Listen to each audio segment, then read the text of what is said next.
Agenda item number 10, new business discussion. Continued discussion of potential amendments to the mixed-use zoning districts. We have a presentation from staff. We do. Mr. Chairman, members of the commission, members of the public, this is a continuing workshop and public discussion on potential amendments to the city's mixed-use zoning requirements.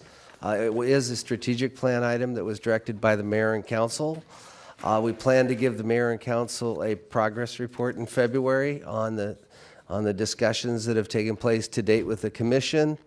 We're not asking for your formal adoption of anything this evening, but we would like to work towards some consensus on various amendments that you'll be talking about in the report this evening. I will also mention, as will be pointed out in the report, that not only are we doing this in the public meeting format, this is the third discussion now taking place, but we did invite in architects and members of the community to look at some of the standards and give us their input as well as part of our outreach. So you probably noticed that in your staff report that there was some outreach there. So with that, Sean Scully, our resident mixed-use expert, or shortly becoming one, will give you a presentation. Thank you, Aaron. Chairman, members of the Planning Commission, Sean Scully, planning staff. This is item 10, the mixed-use zoning, continued mixed-use zoning discussion. Just quickly recapping, very briefly adding to what Aaron said, this is part of the City Council strategic plan objective. It's part of the larger process that we'll be looking at very, very soon, having to do with general plan update, comprehensive, or possibly a little more focused. The purpose, again, is to determine if the need exists to make changes and modify current mixed-use policies and development regulations and standards. The goal of this second public meeting is to have the Planning Commission identify and confirm recommended changes or modifications to the existing mixed-use development standards and bring back specific, and then planning staff will bring back specific amendments at a public hearing next month. So just real quickly, we did have extremely detailed and comprehensive minutes. Thank you very much for those. Those were very, very detailed and told the story verbatim of what we did last time. But quickly in summary, we presented a comprehensive overview of the city's mixed-use policies and development regulations and standards. We included definitions and examples of mixed-use development, the history of mixed-use development, both generally and here in Redondo Beach, the rationales for the existing mixed-use locations, policies, and ordinances. And then those were originally adopted, the policies, back in 1992, and then codified in the mid-90s. And then there was a fairly extensive review of those standards and policies in 2010 and 11, and we went over those changes.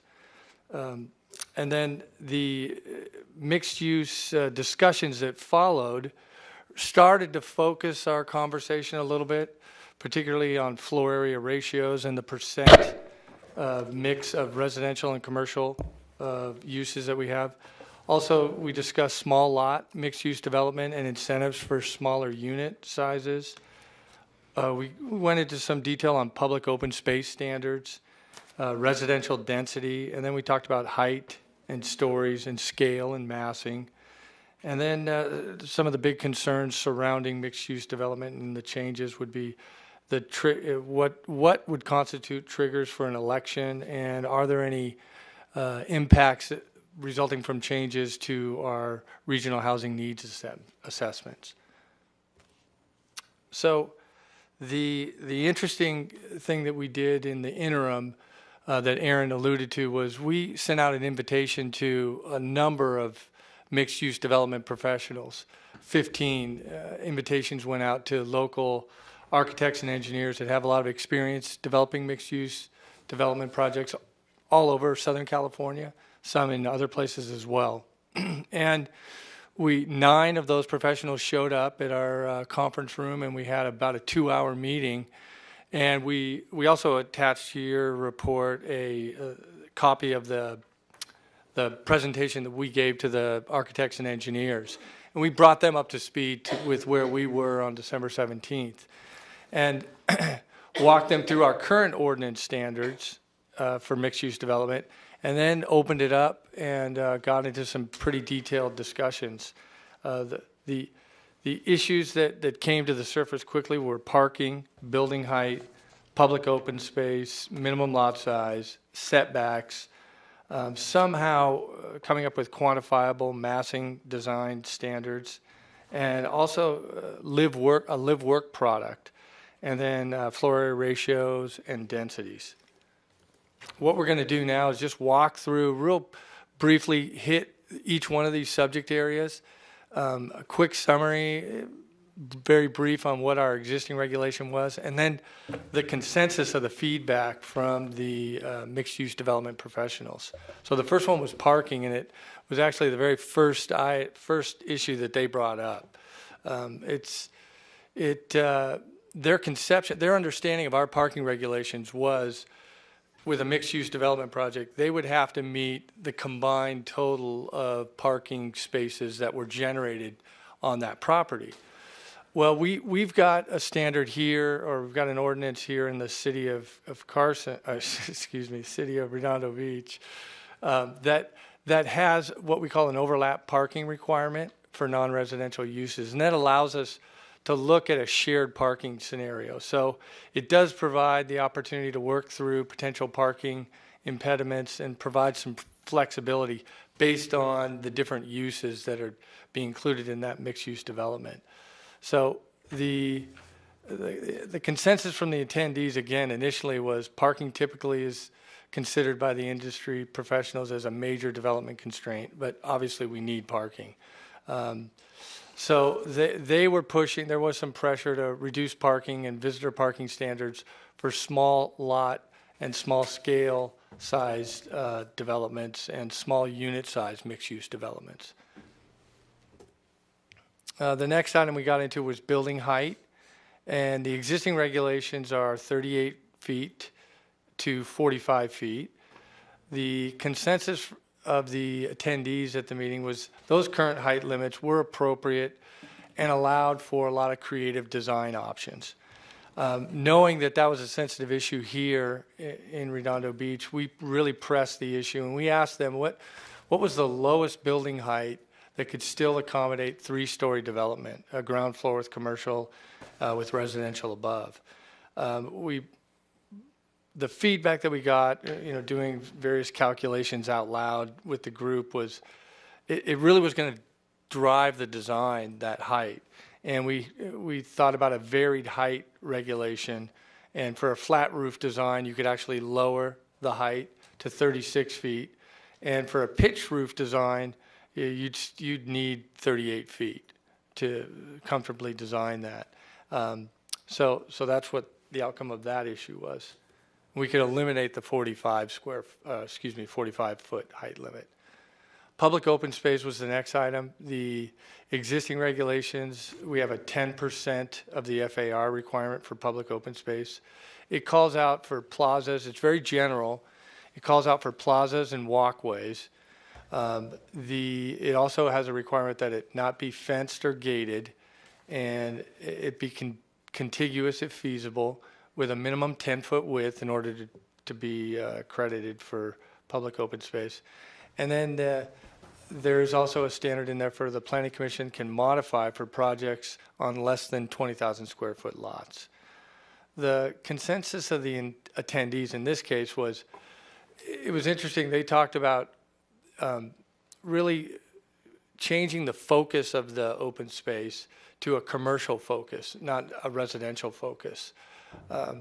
The common, let's see, within vibrant, it's not worded correctly, but essentially they noted that in mixed-use communities, you'll find in very successful ones these plazas and commercial courtyards within the mixed-use development. And they cited the developments along State Street as an example that we all could recognize. So we looked really closely at our setback requirements, and we know we have a front yard minimum and we have a front yard maximum. The maximum when we first looked at it, we thought, well, that would preclude having those entryway plazas and courtyards that were further back from the street. But as we looked at it a little more closely, the setback maximum only applies. It's only required for 50% of the frontage. So our standard, the way it's written, we could get a product that would develop with these interior facing commercial courtyards and plazas. Minimum lot size, the existing regulations, we have a 15,000 square foot minimum lot size for mixed use developments. Originally when that was put in place, the consensus was, it had mixed-use development was going to be on a larger scale. Also, this requirement encouraged the assembly of properties.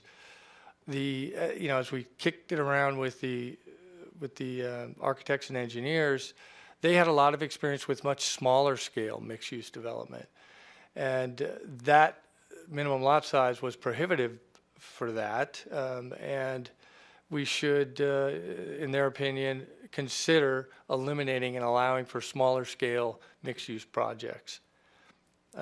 Setbacks, existing regulations, additional setbacks for second, this became the point of discussion, was the additional setbacks on the second floor and the third floor. And the consensus, and the reason we do that is to kind of reduce the massing. The consensus from the attendees was, on a two-story structure, you're not talking about a very massive structure. So you don't need to set that back per se. And also the same with the third story. You could reduce that additional setback requirement for the third story. The quantifiable massing and design standards, we don't have any regulations for that now, so that's something we can consider. There really wasn't a consensus from the group on what to do with that. We do know, though, if we start to reduce the setbacks for the second and third story, massing becomes a little bit more of an issue. We do want to look at it, so that would be something that we'd look for the Planning Commission if you want us to move further down that path and come up with something. We had attached to our December 17th package. It was the Santa Barbara mixed-use design guidelines. It had some very technical, quantifiable measurements for mass and scale. Those would be better served most likely in an accompanying document, a design guideline document for mixed use. But that's something that we would explore as we go forward. The next item here is the live work product, and that again it sprung from the discussions we had on the smaller scale and smaller lot size mixed use development products, and we don't have any current standards specific for live work. And again, the consensus and the experience in the room was for quite a bit of live work type products, and there was again, it fits a smaller lot, smaller scale mixed-use development. And they cited, among a few other jurisdictions, the city of Santa Monica. And we weren't able to get it into our package, but in the slides, I've broken down the current live-work standards in the city of Santa Monica, so we can run through those and take a quick look at them. The FAR, floor area ratio and density, we talked about that. The commercial only, the existing regulations, they range from 0.5 to 1.0. Our mixed use FAR is 1.5. And then we have within that we have a percentage ratio of residential to commercial that's greater than 0.7 of that 1.5 shall be residential. The minimum commercial FAR that you have to have is 0.3. The residential density right now is 35 dwelling units per acre. And there's no strong opinion from the group on those being of issue. However, we disagreed with them a little bit. Staff's position is to reduce the residential density to 30 dwelling units per acre. So this right here, just continuing the discussion kind of that flowed out of that meeting. Just wanted to throw up the next few slides are just an example of live-work development standards. And they're interesting. They're very tailored in the city of Santa Monica. They are looking for artists and entrepreneurs to occupy these spaces, and you'll see that through these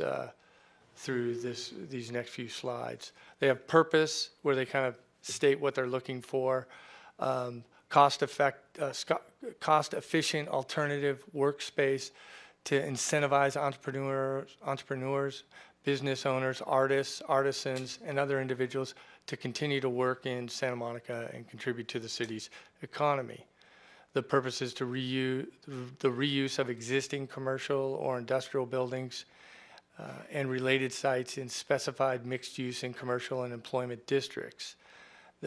Promote conservation and reuse of commercial or industrial buildings. Implement the land use and circulation element of the general plan by reducing the number and length of work-related vehicle trips that contribute to traffic congestion, generate greenhouse gas emissions, and degrade air quality. So they're very targeted in their purpose. The applicability, live-work units may be established through the conversion of existing commercial and industrial buildings or in new construction. The development standards, they have a floor area, at least 60% of the gross floor area of a live-work unit must be designated and regularly used for work activities. So it's a 0.6 requirement for the development to be commercial. The parking, they have a reduced parking standard for live work. It's 1 space per unit plus 1 guest parking per unit. They have an open space requirement. Common or private on-site open space shall be provided for the occupants at a rate of 100 square feet per live work unit. They also have design guidelines. It's difficult to read on there, I apologize. We would have these available for you after this meeting as well in preparation for our next meeting. They have a very, very specific requirements for design guidelines that center around the almost industrial in some ways. High volume ground floor space, floor drains, flooring and finishes that support live work units, consideration for ventilation, including natural ventilation and flexibility for the installation of mechanical and special ventilation if necessary. Consideration for storage and disposal of hazardous or toxic materials related to work products. So that they're talking about artists, I think, and we wouldn't necessarily go that route per se. We could do this in a different way, but you can get very specific in these standards. Access to a loading dock, consideration for additional electrical power and slop sinks. Additional requirements, they have permitted work activity per the zoning district. They have permitted uses there. Prohibited uses, auto-related, bars, nightclubs, liquor stores, kind of the usual suspects, if you will, for things that might be problematic in a dense environment. Business license required. Artist marketing, this was again, let's see where they want to go with this. It must be marketed within 12 months to artist communities. Non-resident employees, up to 3 persons who do not reside in the live work unit may work in the unit. Client and customer visits to live work units are permitted. No separate sale or rental of portions of the unit can occur. Mixed occupancies, they just must meet all codes. Notice to occupants required. The owner shall provide written notice to all occupants and users that the building may be subject to levels of noise, dust, fumes, or other effects. So again, they've really gone in for a targeted type of development, and they've tailored these requirements for it. Not necessarily applicable to what we want to do, but your feedback on that would be what we're looking for tonight. On-premises sales of goods are limited to those produced within the live-work unit. Retail sales of goods produced within the live-work unit shall be incidental. So again, it's very, very targeted. Now, these next number of slides, we've gone through these before. I basically just want you to be aware that they're here if we have questions.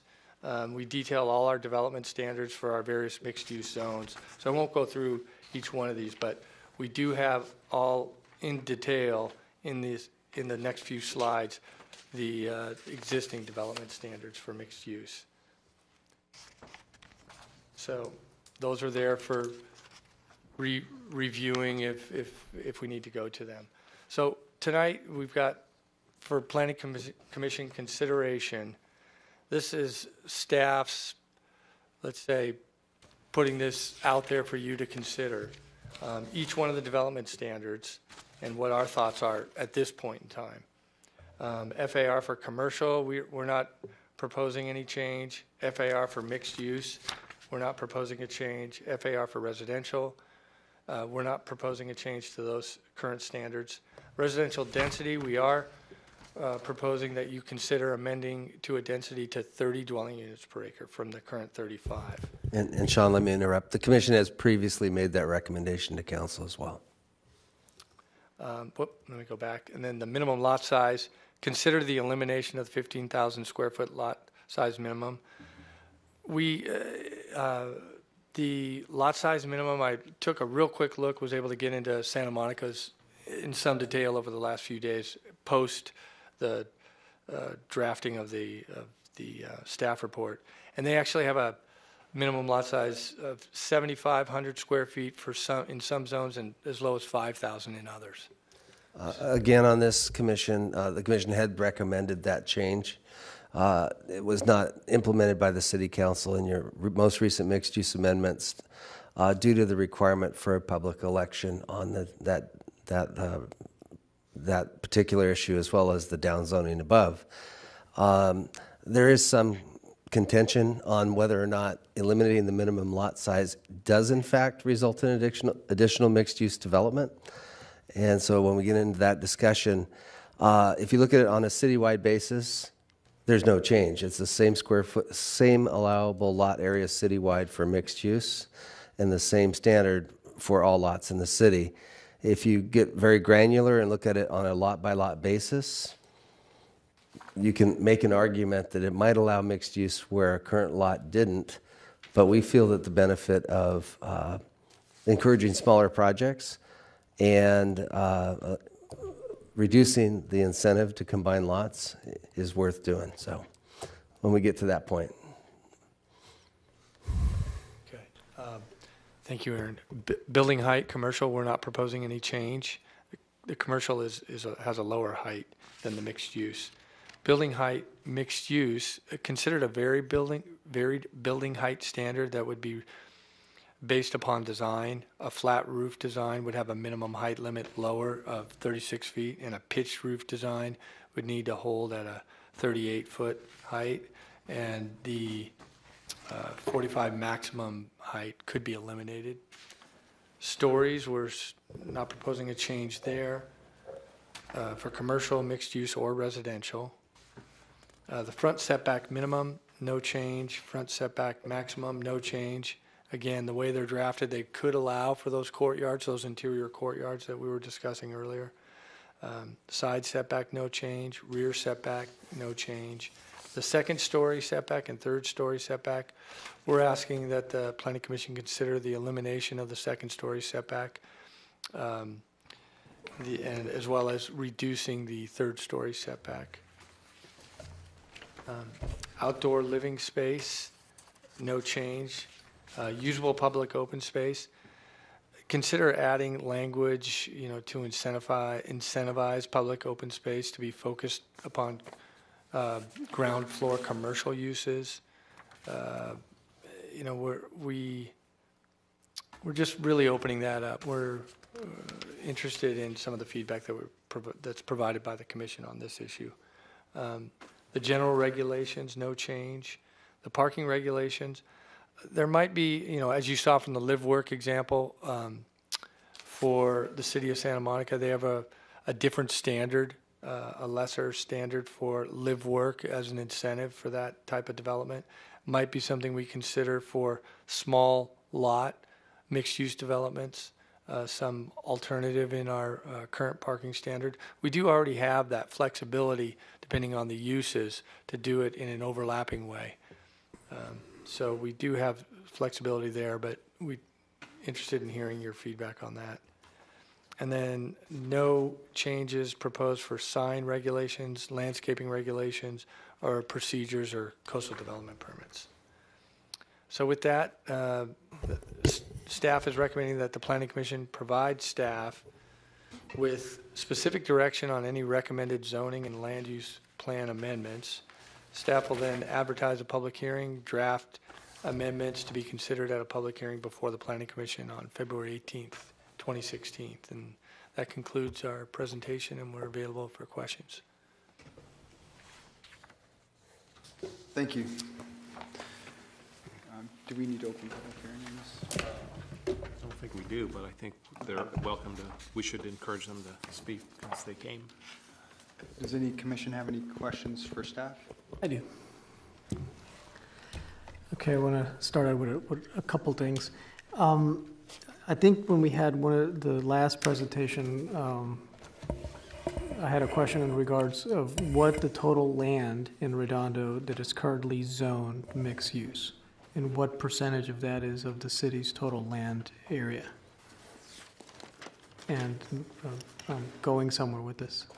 So I don't know, what do we have? We have 10 acres of mixed-use land? Do we have 5 acres, or is it only like a handful of parcels? We've got the 7 areas designated within the city. Mm-hmm. The exact acreage calculation, we don't have that available tonight. No, that's fine. No, so this is where I'm going with this. Mm-hmm. So if we looked at Redondo, how much area we have of the city that's mixed use, and if we're taking consideration of other cities that have mixed use zoning, and Santa Monica was brought up as an example, I don't know, just having a comparison of how much of this are we taking for a city that has 30% of mixed use zoning versus a city that has 2% mixed use zoning, and how much are we really really doing and adapting on something that we just don't have that kind of coverage to really call. I mean, it is mixed use because of the nature of it, but it's just not really, it has a significant impact to the overall city. So what is the overall city's, carrying of mixed use zone, and how much of that has? On the specific technical things, one of the things is the reducing the setback on second and third story, kind of reducing that wedding cake effect, and that's fantastic. But at the same time, that only applies to mixed use area. That would still apply to, R1 would still have the setback. So it's specific to that area. So that's why it's key also for me to, this is only 3% of the total land mass of the city. So you would have these sheer walls, or it would be okay to have no setback on second and third story in 2% of the, or 3% of the cover of the land of the city. And I don't know if the reduction from 35 to 30, what's the unit, build-out unit impact to that? So what is our, if we have, again, 5% coverage of the city with a maximum density build-out of 35 units, by reducing, how many units does that take away? Mm-hmm. What is the density build-out also, and what it total to the city? Because it's only a portion of the city that you would reduce that amount. And then lastly, I don't know if a company like Cosmont would be the, because I looked at the folks that came down, and there was some real estate, some real estate developer types, but not kind of an economist of some sort. They would also, I'm looking for an outside economic impact view of mixed use development in the city. And I don't know if it's a two-page memo or it's, can Larry Cosmon, chime in so the city has 3% of its landmass that's currently mixed use, and the potential development of this is X. And, do we need to spend a whole bunch more time and make this that more amiable and attractive to the development community because there's potential, or it's just 3% of the city and the main focus of the city should be the harbor area and the Galleria Mall? And if the Galleria is the gem of mixed-use development, did we get any feedback from that group? And is that now something that's separated out as a specific plan, and that it takes it out completely because they can come in with a specific plan for that area, and it supersedes all the mixed-use development guidelines they were writing? Yeah, and to be clear, we are not recommending amendments to the CR zone, just the MU zones throughout the community. Thank you. Great questions, though. We do have Larry Cosmont on retainer to the city, and he has got a funded contract. I'm sure we can sneak him away for some of that discussion between now and your next meeting. Okay, thank you. Commissioner O? Yeah, I was kind of curious. I take it a lot of the history of having the second and third story setbacks is just from an aesthetic point of view, so you don't get these sheer walls. And although I can see where you would, that might be the give and take in order to get the greater amount of ground floor public open space. Perhaps instead of just merely eliminating it, you have the concession of the setbacks if the conditions of meeting the ground public open space is met. I know you mentioned about, amending density, if certain things are met. Perhaps if you're trying to encourage this open space, that would be one of the concessions. But if they decide not to, then those setbacks still would apply. Yeah, and on this second story setback, there are certain types of architectural design that are very attractive, where it's just plain wrong to require a second story setback. Think Spanish colonial, think Mediterranean, and now think of breaking that into two pieces. So this is one that is a little bit contrary. You say we would like to reduce setbacks, but it's a really good suggestion to be able to do that if an additional benefit's provided, like open space. Right. That's good. I like that. Okay, yeah. See, and I think we covered that CR is not in the discussion, so the height limits, that wouldn't apply. Let's see. I wasn't here in 2010, so I wasn't sure. On the recommendation of the reduction of 30 units per acre, what was the reasoning behind 30? I mean, it's kind of just sitting there, but I really can't I know it's less, but I don't know why that number was Well, picked. and there's a very clear reason that state housing law says that to be deemed affordable by virtue of the density allowed, the city can achieve its affordable housing requirement by having at least some properties in the city at 30 units per acre or greater. So it's required to meet state housing law for affordability that we have certain properties in the city at 30 units or above. Okay, so that was the lowest magic number. That's of course. That meet that particular criteria. Correct.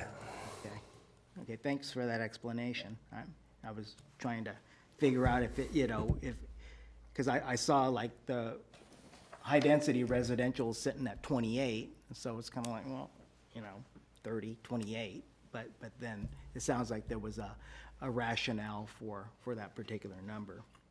And my last question was, if we eliminate the 15,000 square foot minimum, or how many, where are those smaller lots located that someone's going to have to buy multiple lots in order to comply with our current rules? Well, in our first presentation, we overviewed mixed use citywide and showed you the various Right. areas where it's permitted. All of those areas have small lots underlying those properties. Okay. So, in theory, that means that instead of getting a multi-lot combination project, you might have people coming in with a 1 or 2 lot development. So that's in theory what could happen. Okay, so all of our, Underlying all of these mixed-use areas are small lots. okay. Okay, didn't know that. Thanks. Okay, that's, thank you. Okay, so I had some questions. A minimum lot size, would that come before the planning commission then, those projects? These all trigger planning commission review. Okay, and would that trigger an election as well? I can explain we don't believe that allowing small lot mixed use development changes the citywide density or number of units for mixed use. There has been an opinion to the contrary from the community saying that yes, that's going to result in more mixed use development, but really on a citywide basis that would not be the case. We will investigate whether or not it would trigger a vote requirement further. We do know that the downzoning to 30 units does trigger the requirement. Okay. Now, question about the second story and third story setback. You said eliminate that. So that means they could basically build to the property line? No, there's an existing, and Sean can go over setbacks with you. Yeah, it's a 3-foot front setback minimum, so they could go to within 3 foot of the front property line. Okay. Okay, and then one of the other recommendations on the back page, Article 5, parking regulations. Additional visitor parking spaces may be required if determined to be necessary due to unique characteristics of the project and/or surrounding neighborhood. So that is proposed. I am all for that because I feel that if we increase the parking, especially near the beach, things like that, increase the number of guest parking, people come over, they visit, and you tell them, go park in guest parking. They drive up, they find it's full. They drive around the block 3 times. What have you done? You've increased traffic. So if you can provide the off-street parking for these guests, you will actually eliminate traffic. So I like that one. That's all I had. Commissioner Gann? I was curious, it's folks that you went out to for an outreach. It sounds like they were all like architects or people who have been doing these kind of projects.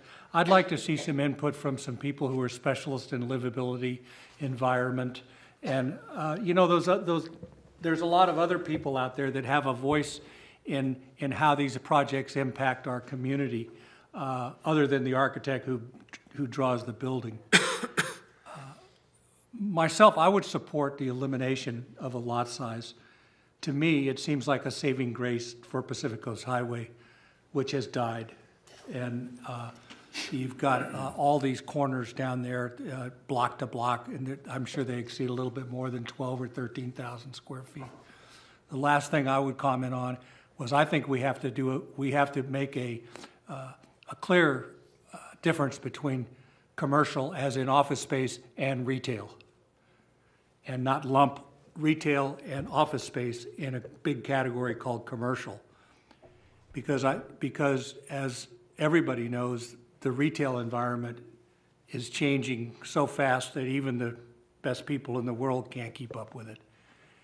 Yet, the amount of people who want an office close to home, which ties into this whole mixed use and office space stuff, I just think if we have a definition, a clear definition of the difference between retail and office space as opposed to everything being commercial. But I support the 30 versus 35. I think we can actually take the FARs across the board and make them smaller.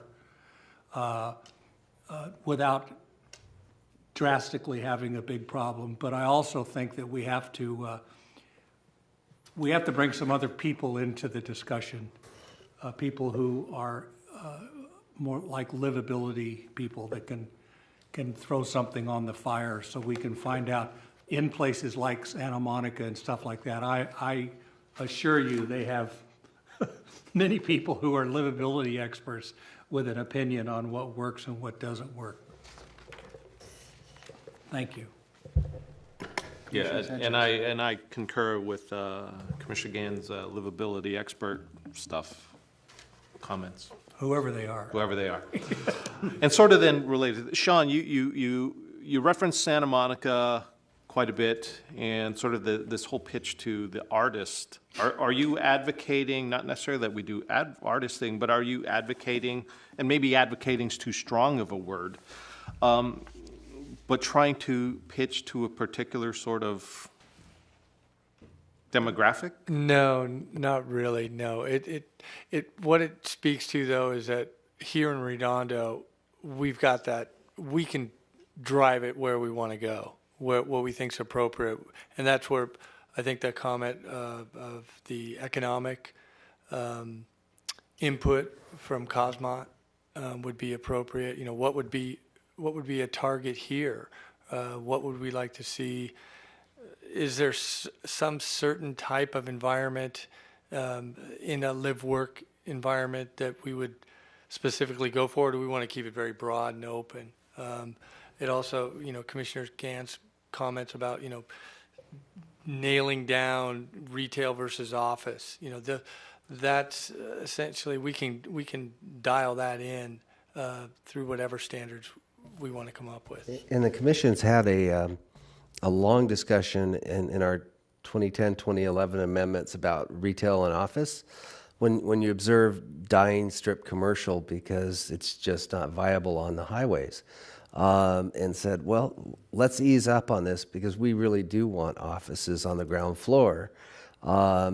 Let's let half of these ground floor spaces be occupied with office, whereas the prior code said you could only have retail ground floor and office could only be behind or above ground floor retail.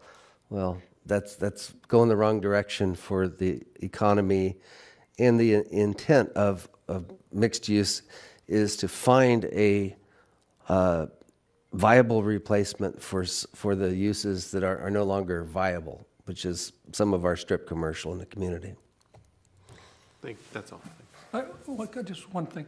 I just think that whatever we do here, we have to have some end result in mind as to where in the city we have a major league problem that has to be resolved. And for me personally, that's Pacific Coast Highway.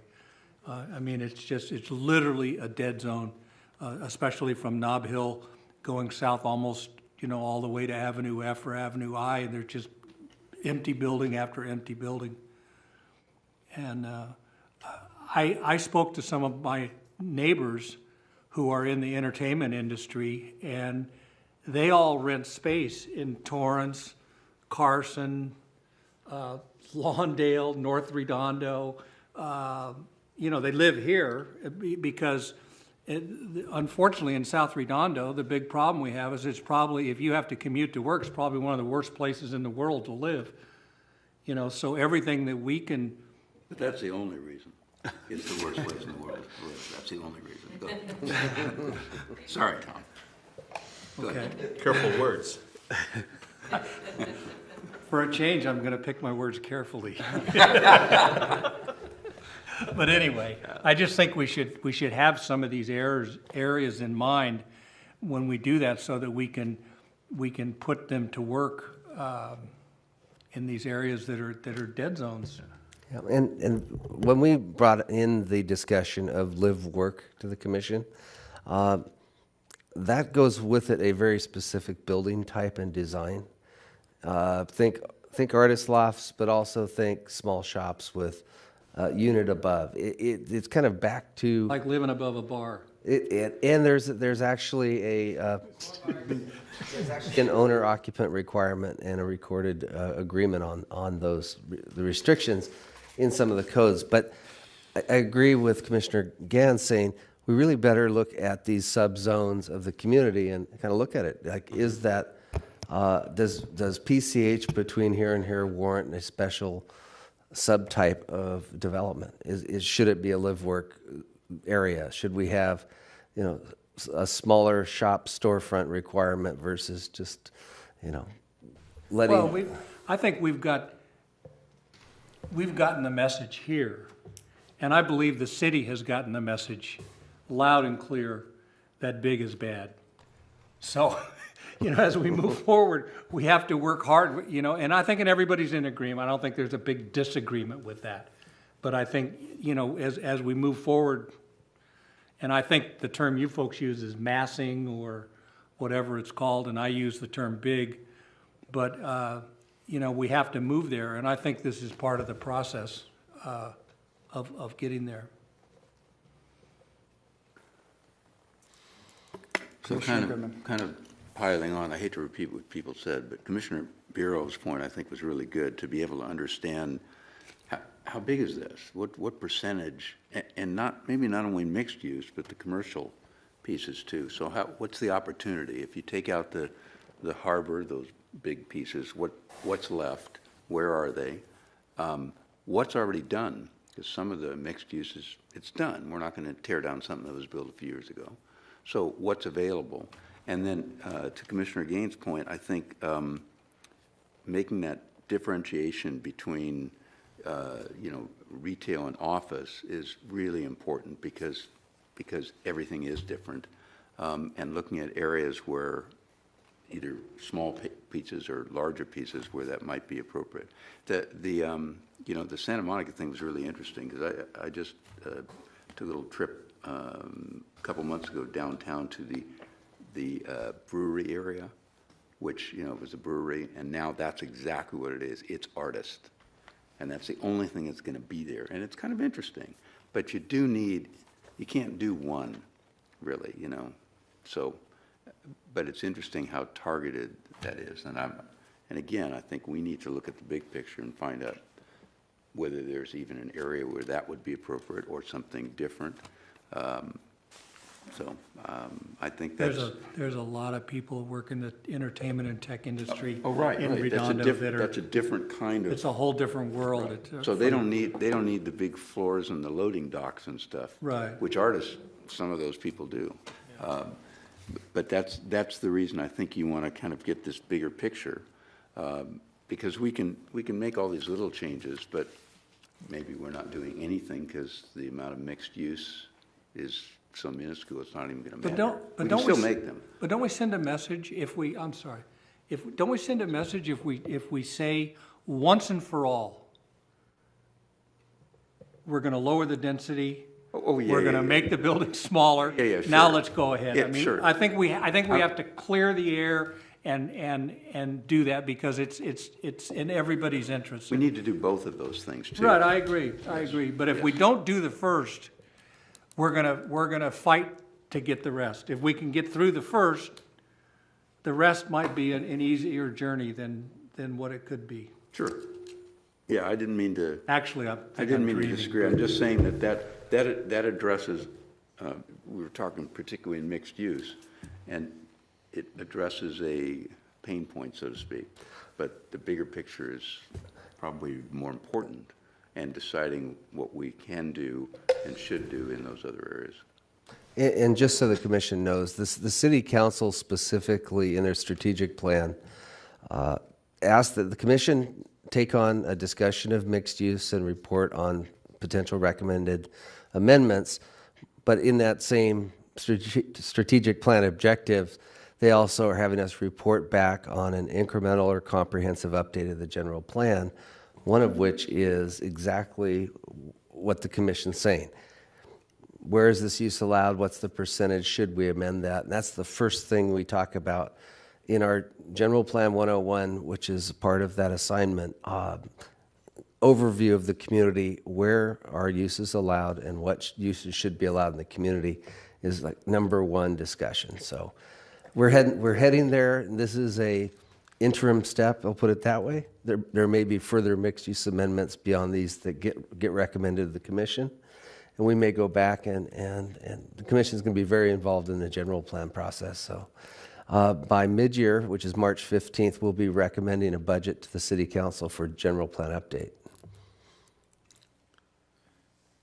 Commissioner Mitchell? So I was just wanting to put in summary, I mean, what you just said, Aaron, which was that, you know, we're trying to move towards some solidification in the general plan. And I think to myself, we're all sitting here trying to move towards a better quality of life. And one thing that we're really honing in on, it seems to me, is this live-work approach. And it's the trend of our society, and that we're moving towards that. And we certainly want to be able to have a better quality of life. And if more people are working where they live and vice versa, I think that's good. So any way we can move this in a direction very expediently, but then also to make sure that we're being transparent with the community and allowing them to understand the strides that we will make in and around traffic is going to be huge. We have to do that. So as we move this along, and we have to do it expediently, we have to also make sure that we are continuing a conversation about how this is going to affect how we're getting around and how our quality of life will improve and why. And on that note, in updating the city circulation, traffic and circulation element of the general plan 2010, one of the analyses that was done was, what if the city could reduce its traffic by 25%? And you'd be amazed what that would do to the community. So that sounds like an incredibly lofty goal, but reducing trip length, reducing commuting, and providing housing and employment and other services and goods in close proximity to our homes can take a 25% chunk pretty quick. Well, and then you got 90% of our emissions, as the AQMD continues to say, coming from mobile sources. If we're cutting it by 25%, our air is going to be that much better. And so it'll be interesting to see, once we get to that point and along the way, how our air is. Yeah, from a regional planning perspective, SCAG did an analysis. They had something called their Compass Blueprint Plan. They looked at if we could just reduce 2%, how that would change the LA area, and it's a huge change. So these might seem like small things, but I can do that right now. anybody can do it. Is take People one. from people from Palos Verdes can't drive to work through Redondo. Well, if we had that policy, Around, They have to go around, they go through Torrance. here's a little fact: if we had that policy in effect that no other cities could drive through, we would reduce our traffic by 30%. Well, there well, you there go. we go. Thank you. And then put a little bubble around our air. Yeah. Commissioner Dan? One thing that we haven't talked about, which is probably the single most important thing, is what is this, our general plan? Is it going to be a living document? Or is it going to continue to be this document that's reviewed over 5 or 6 years? And in fact, nowadays, I think my own personal opinion is that a general plan is something so that we can address the general plan when something comes up, anytime that it comes up, as opposed to this every 5 to 10 years to go through this big thing. Just keep it alive, that's all. And that's it for me. For now. Can we quote you on that? You can. Anybody It's else gonna be that way. from the commission would like to comment? It's the chairman's meeting. Anybody from the public who would like to comment? Come up.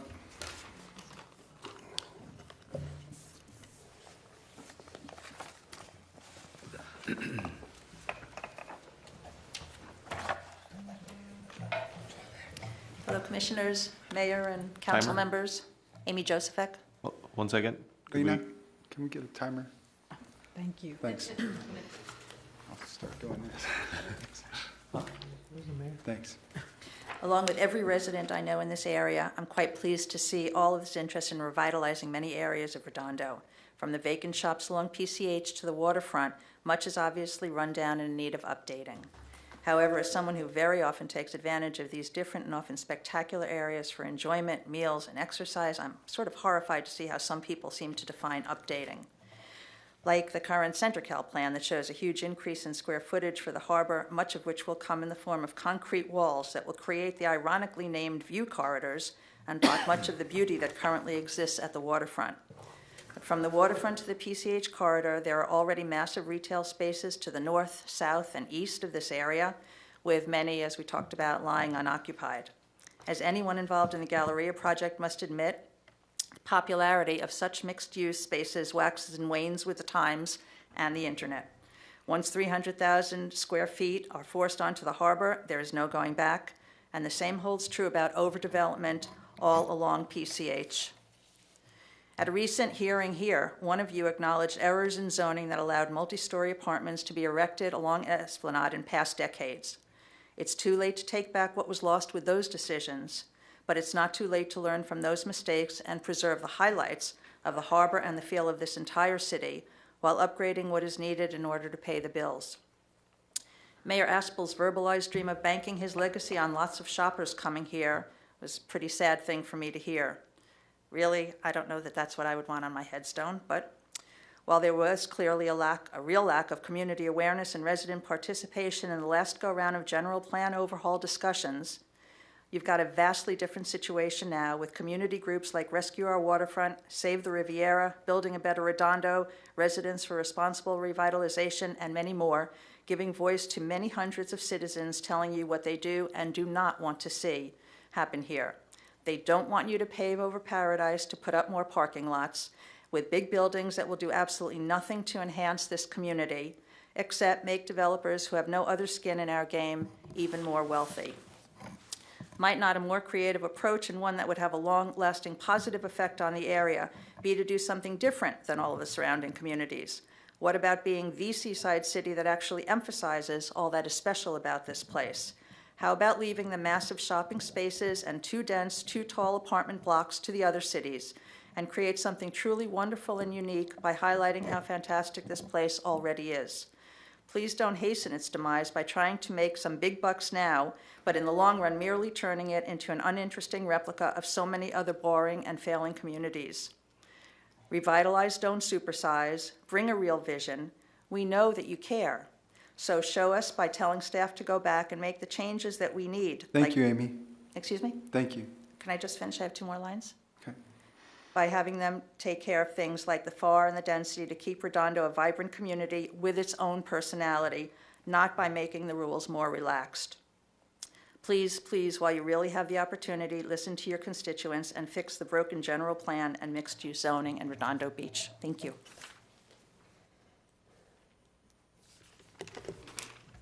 Anyone else?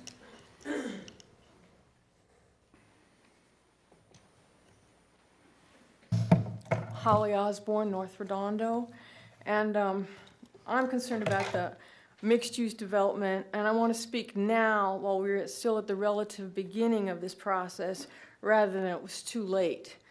And so I read your December 17th report, which you had put online last time, and I want to cite comments on 2 of the relatively larger MU projects. And I live in North Redondo, so I'm familiar with the one on Artesia Boulevard, that's senior housing, and I actually did drive by it and get out of my car and look at it, okay? So that building is massive compared to the rest of the buildings on Artesia. Even in your report, you say, in staff's opinion, the result is a project of questionable scale and compatibility. And you have emphasized being compatible with the surrounding neighborhood. And I don't know, I don't live at this place, so I don't know how the residents like it. And one incompatible building doesn't really mess up a neighborhood, but what I'm afraid of is the next person is going to come along and say, well, you let them go 45 feet high and so dense, how come we can't? And then it just destroys the whole street little by little. Please don't let the fact that you made a mistake or a questionable decision on this, regardless of the merits of the project, force you to make a future mistake. That's what I'm really concerned about. And the people that talked earlier, you know, when you are in these areas where you had possibility of 2 on a lots, well, 1 goes up and that doesn't really destroy the neighborhood, and pretty soon everybody does it and it's a mess. So please, don't let one mistake drive the rest of your decisions, okay? And then the other, since I still have another minute, decision, a large development that you had was that project at 1800 PCH. I drove by that too and went out, and actually parts of that seemed okay, but even your decision here say it was questionable. And so if you've got 2 projects that you approve, 2 big ones, and you don't like either one, maybe you should go back to the residents and figure out what was wrong, because you asked for changes for next time, and see how you could make it better and see what shops go with it. Because right now, to me, mixed use looks just like an excuse for a developer to go higher than he otherwise could and put an unperforming strip mall in the front. Okay, I'm done. Thank you. And it's less than 70 acres. I added it up for you in terms of mixed use on your report. Thank you. Thank you. Commissioners and staff, my name is Pete Varenkoff. I just want to thank you again for the time and sharing the discussion that we've had this evening regarding mixed-use development in Redondo. I echo some of the sentiments mentioned by the commissioners.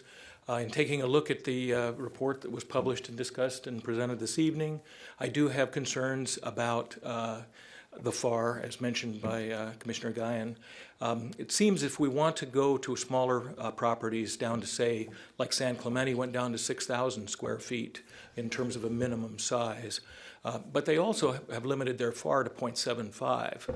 And again, you know, if you have a small lot and a large FAR, I anticipate that to be very, very dense, even at 30 development units per acre. I participated in a series of hearings here that lasted over 12 hours on one particular project, and it amazed me that developer could sit here time and time again presenting a 45 dwelling unit per net acre or per acre project and claim it to be consistent with the zoning in the city. And from what I see, it's 35. And so why don't we cut it off and say, hey, guy, no 45, get out of here. And so that would appear to me that there is some language differences between the ordinances and the general plan that need to be rectified. And I suggest we rectify it in a way that we get to 30 or at least 35 and not have loose language that allows 45 to be presented over and over again here. Thank you very much. Thank you.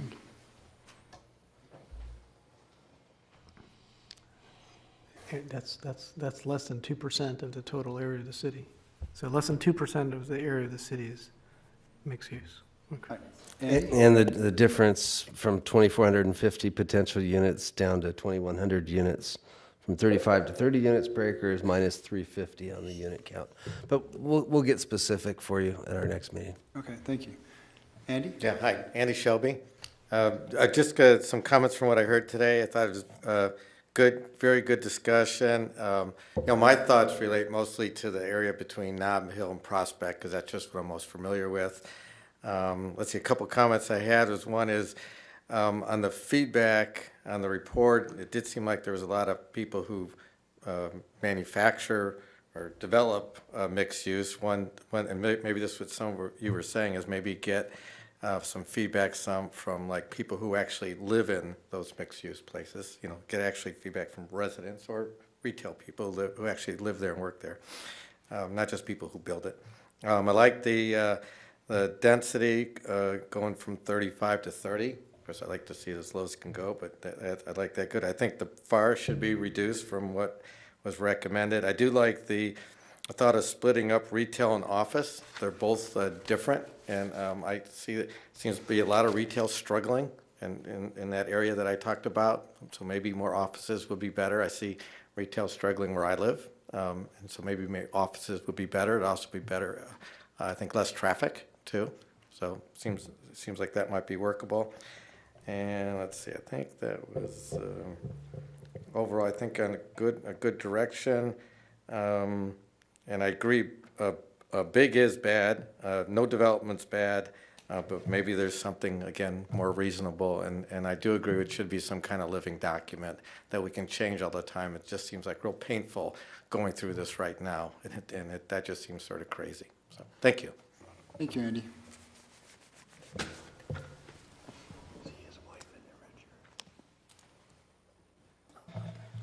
Good evening, Nils Narenheim. Hi, Nels. Hi. Once again, thank you, Commissioner Sanchez. Your words were very clearly heard, and we're here to change the policy. We're not leaving. We're going to be continually come back. We're not happy with what's going on, which is why we're here. We only get 3 minutes, not 2 hours, like the developers and architects did the other day on June 12th. And we're going to be paying now for the Last Supper, for the last bill for the Last Supper, for the sins of our forefathers, so to speak. So we want to make sure we do this correctly. Parking is the constraint. No, traffic is the constraint. Okay, development will only be constrained by the amount of traffic. When you have dead stop traffic 405, you won't get any more development or people coming through. Hermosa, you read the numbers, there's a thing that says in your packet, population growth is inevitable. Population growth is not inevitable, excuse me. We zone for it. Hermosa has two units in the RENA number. We have 1,300 units. Santa Monica, I love the fact that Santa Monica was brought up because Santa Monica has a massive freeway going right through the middle of it. It also has major highways. It also has a great bus transportation. Above all, it has a huge rail line now being planned to go right to the sea, as we all know. Gather city planners' inputs. Thank you for other people's inputs for those 2 hours. Thank you very much. Take your pen and paper down. Andre Duaney. Okay, SaveRiviera.org. We're doing an education initiative on mixed use, 9-part series, phenomenal master, goes over mixed use in all its details. Funny things he said regarding modern day mixed use with this high density is cars should be happy, right? Yeah, no, not with mixed use. Our problem is not housing in Redondo Beach. We have not lost any housing or residences in Redondo Beach. We've lost jobs in Redondo Beach. So we're continually talking about mixed use in a vertical sense. That is wrong. What we need to do is think about mixed use in a horizontal sense. And that is the original type of mixed use that was created. Very quickly, I don't have much time. Horizontal mixed use is very, very, very, very dense. Means small streets, very walkable. Crosswalks at 20 feet. Any larger, you start making them better for cars. You do not take trees out in center medians because trees in center medians create refuges for the pedestrians. It's all about pedestrian traffic in horizontal mixed use.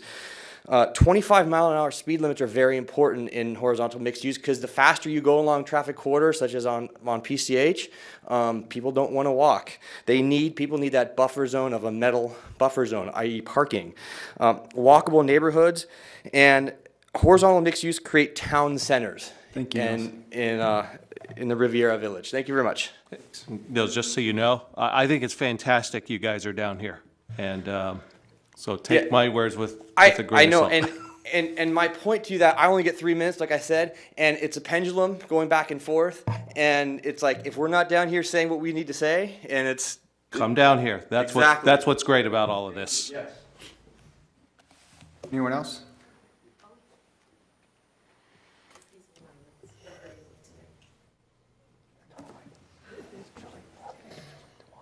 Good evening, Pam Cumbar. I just want to say a little bit about setbacks. I know when I drive down Carson Street, down in the city of Carson, there's a development across from their civic center, with apartments, sheer walls. I know when I drive down Fashion Way and that parking structure for Del Amo Mall on the north end, sheer walls. I mean, this 3-foot setback, to me, it sounds like that's just the width of a sidewalk. And then you've got a building. I would really love to see a little bit more consideration on just a little bit more of a setback. And in respect to the setback on second and third stories, I understand, like with the modern design, which I love in the proper setting, you know, it's awesome. I love all different types of design. But like in the village, you know, for example, in Torrance, whether we like Torrance or not in this arena, but they're considering doing a historical thing with Old Torrance, you know, creating some type of document that's to preserve the area. The Riviera Village has that Mediterranean style and flair. And like with the Legato, he's changed his design from the modern to the Mediterranean for the citizens' input, which I think is awesome. But to say that I would like to see something open-ended on the design thing, like I think you guys have even mentioned before, where, you know, it needs to work with the surroundings. So like in the Riviera, you know, you might want to consider, well, we don't really want this, you know, box modern thing set right in the middle of the Riviera. We'd like to keep the flow, you know, with that style.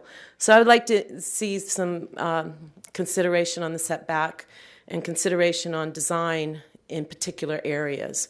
Because even though we're all Redondo, or this is all Redondo that you're speaking of, there are little areas that create their own ambiance and character. Thank you. Thank you.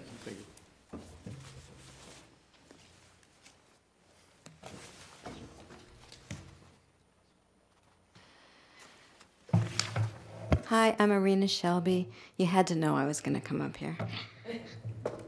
I didn't. I've come up at every meeting. I was hopeful. No, that was a joke. First of all, I want to say how much I really appreciate the thoughtfulness that's going into this discussion. You guys ask really great questions, and I think you're really thinking this through. And I think it's wonderful that you appreciate that we come here to give our input, because I think that, I mean, we're the ones that live here, and it impacts us. And so having a two-way discussion is terrific. I just absolutely want to champion this idea of reducing the density from 35 to 30. I think it's absolutely fabulous. It's something that we've been asking for, and so now it's really heartening to hear that this is in fact being recommended and something that you're strongly considering. Reducing the density from 35 units to 30 isn't going to take away any units, because these units only exist in potentiality. They're not built yet. I mean, this new, if you make a change, it's only going to be from now forward. It's not going to affect any existing units. And the total percentage of the current mixed-use zones in the city just isn't enough to squeeze out any kind of new housing. So I don't think that's a huge consideration. I also want to really champion reducing the maximum height from 38 feet to 45. I think that's going to have a huge effect on this sense of massing and how overwhelming buildings are.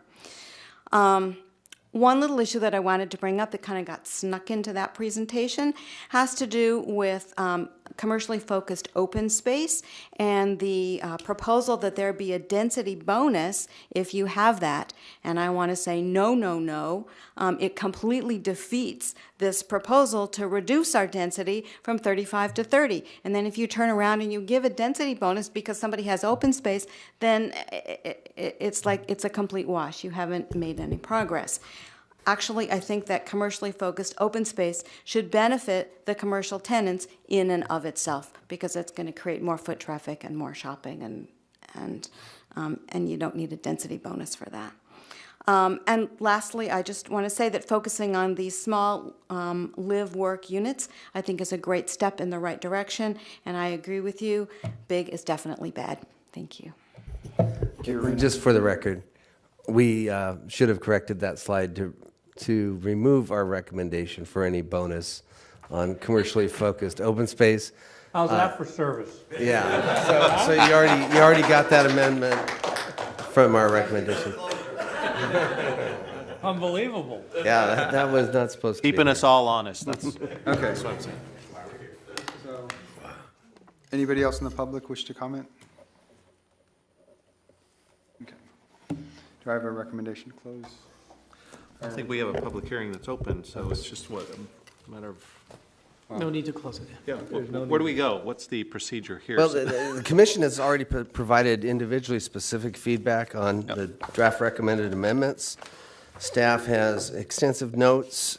We've got plenty to work on. What we will do is respond to each and every question raised by the commission in your next report.